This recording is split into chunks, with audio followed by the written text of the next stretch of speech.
Kapaingay. Hello mga kanumero. Hello guys. So for today's vlog, ito yung tutorial namin ng anak ko. Ang pangalan niya ay si... Uy, magsabi ka ng pangalan mo. Huwag ka mahiya. Huwag ka mahiya. Go. Ulitin mo. By the way, doon sa mga viewers natin, mga subscribers natin, ako si Sir A. Ito yung aking anak. Pangalan mo? Chloe. Okay, siya si Chloe. So, magi-grade 9 na siya sa next school year. So ngayon, magkakaroon kami ng tutorial. So, may inihanda ko ditong questions. So, ang first lesson namin ay quadratic equations. Okay? So, meron siyang marker, then bond paper. Then, yun lang.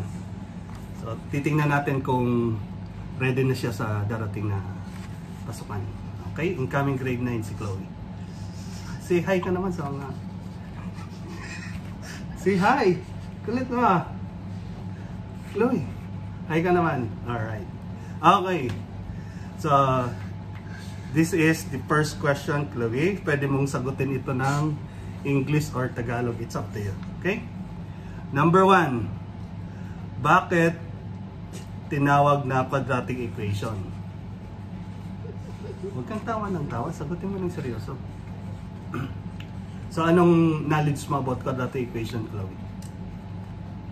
Quadratic equation? Yeah. Huwag kang kabahan. Tayo lang dalawang nandito.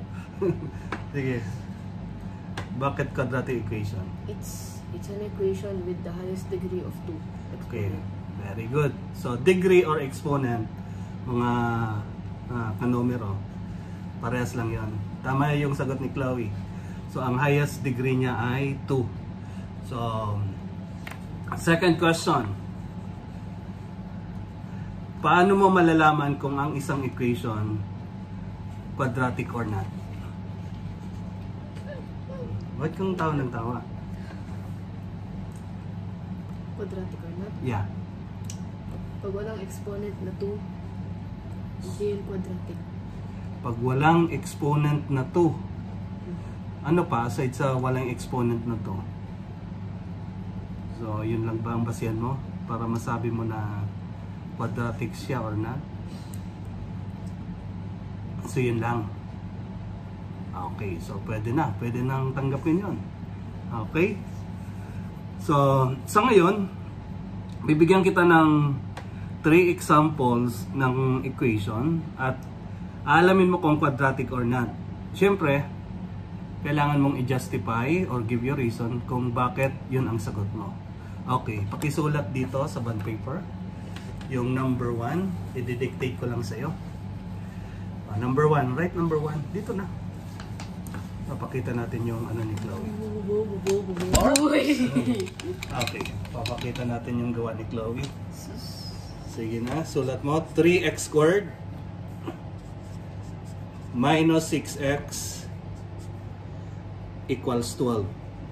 Okay, so yun. So sige nga, ibigay ko na lahat. Number 2, sulat mo yung number 2. Okay, number 2, 2x plus 5 equals 3 over x. And number 3, 8x minus 7 equals 0. Okay, so sagutan mo nga. Go.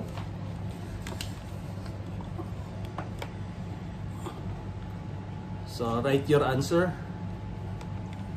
Sige nga. So, sasabihin mo lang kung quadratic or not. And then, of course, pwede mong isulat yung reason kung bakit yun ang naging sagot mo.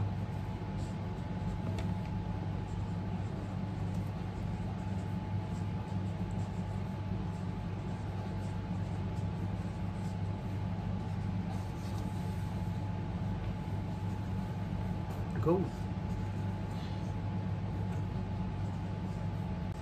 So habang sinasagutan ni Chloe yung question natin. So shout out dyan sa mga masugid nating taga-subaybay. So pero guys, yung naisip kong content natin. So sa buong tulungan din yung mga katulad ni Chloe incoming grade 9. So at least magkaroon kayo ng idea. Okay, pakita natin yung sagot ni Chloe. So ay ganyan natin. Yan ang sagot.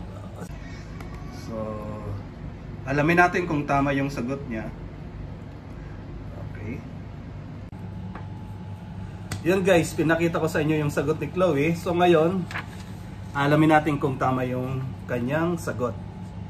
So balikan natin yung number 1. 3x squared minus 6x equals 12. Chloe, what is your answer? Yeah. Yes, okay. So bakit? Ano yung reason? The given. You can read your answer. The given has an exponent of 2. Okay, very good. So thumbs up. How about number 2? 2x plus 5 equals 3 over x. Anong sagot mo? Is Number 2, not number 3. yes.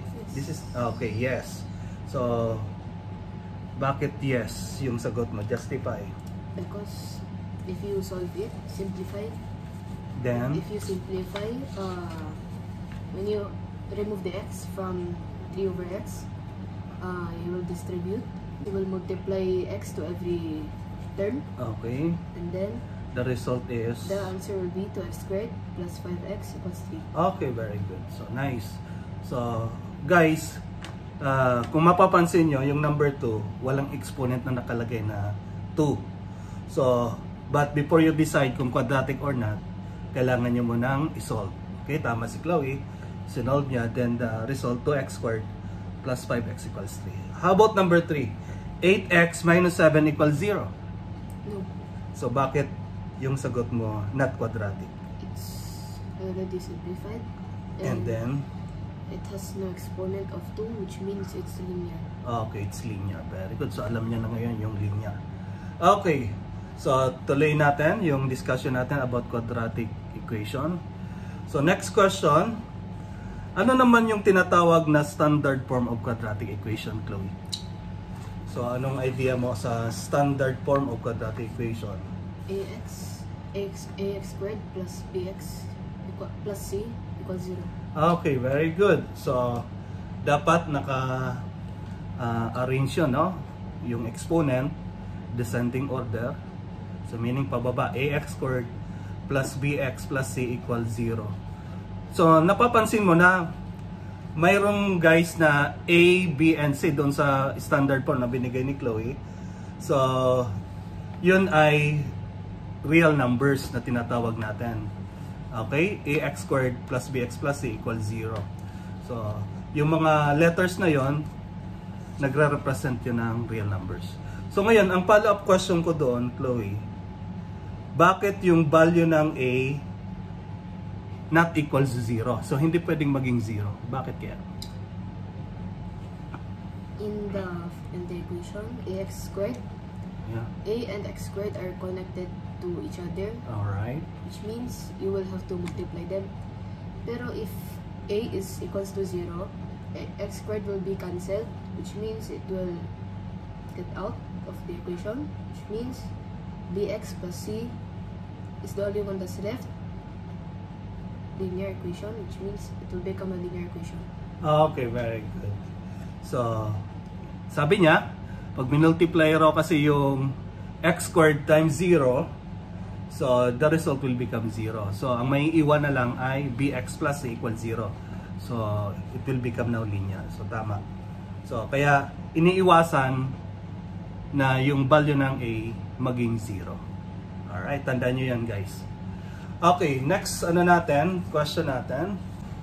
Can you write 6x squared? Pakisulat, Chloe. Plus 4x equals 10 in standard form. And identify the value of a, b, and c. So, yun. So, sinusulat guys ni Chloe yung question. Okay, so hintayin natin kung ano yung magiging sagot niya. Okay, Tapos na ba? Okay, so tingnan natin guys. So yung guys, yung sagot ni Chloe. So mayroon pa siyang arrowhead na ginawa. So which means transpose. So nilipat niya yung 10 sa kabila. Okay, so ngayon tatanungin natin siya kung bakit yun ang naging sagot niya. Okay, Chloe, can you explain your solution? Sige nga. Sige, huwag ka mahiya sa mga viewers natin. So paano ma-explain? Sige, use your hand.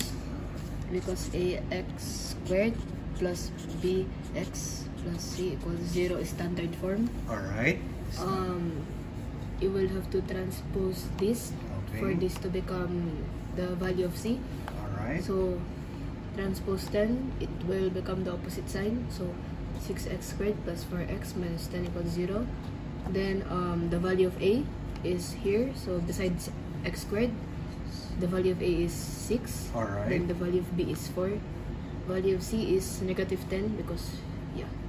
Okay, so c equals negative 10. So mas maganda siguro kung isusulat mo not using the... But your answer is correct, no? Tama yung sagot mo. So mas maganda siguro kung isusulat mo siya, may borrow the whiteboard marker.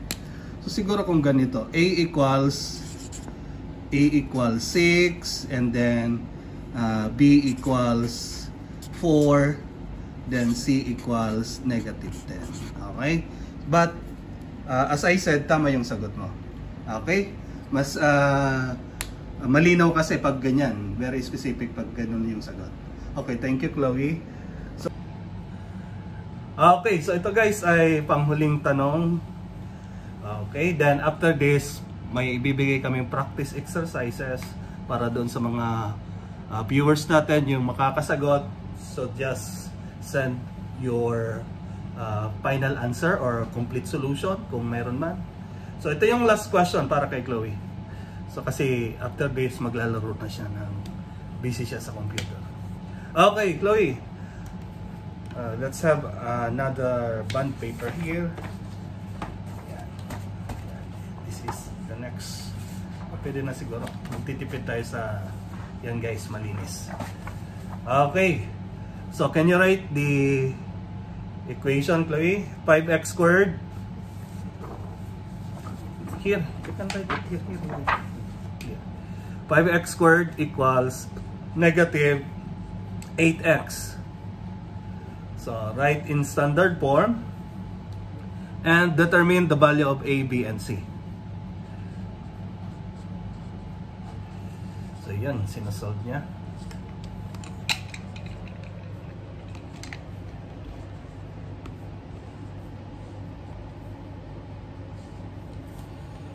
Okay, so tingin ko tapos na siya. Pakita natin yung kanyang ginawa. Yan guys, yung sagot ni Chloe. So ang binigay kong equation, 5x squared equals negative 8x. So complete solution na naman siya. So can you tell your answer, Chloe? My answer is ito. Yes. My answer is a equals 5. Then B equals 8, C equals 0. okay, C equals 0. How about the standard form? What is the standard form? Standard form, 5x squared plus 8x equals 0. 0. Okay, so kung makikita nyo guys, yung value ng C is 0 kasi incomplete quadratic equation siya. Kung baga sa standard form, wala yung plus C. So ang nandoon lang ax squared plus bx. So automatic yung magiging value ng C equals 0. Okay, thank you Chloe. So anong masasabi mo sa tutorial natin ngayon? Anong masasabi mo? Thumbs up. Magsalita ka mo naman para sa mga nanonood. Okay lang. Okay lang. So yung guys, okay lang raw. So ang sunod nito ay ibibigay namin yung practice exercise. Okay, thank you Chloe for today's tutorial number 1. Okay. And guys, dito nagtatapos ang aming tutorial. So sana suportahan nyo sa mga susunod naming topic. So hindi ko inano lahat yung lesson kasi napaka complicated ng lesson, isa-isahin lang natin. So nag-start lang kami sa quadratic equations. Actually, yung first lesson dito, solving quadratic equations by extracting the square root and factoring. So, bali, inano ko muna hinati para hindi magulo. So, susunod naman siguro yung methods kung paano kukunin yung isosolve yung quadratic equation. Okay, so thank you guys. Have a nice day to everyone. Bye-bye. So yun. Thank you guys sa panonood. Okay. Kubi mo lang kami. Okay guys, thank you.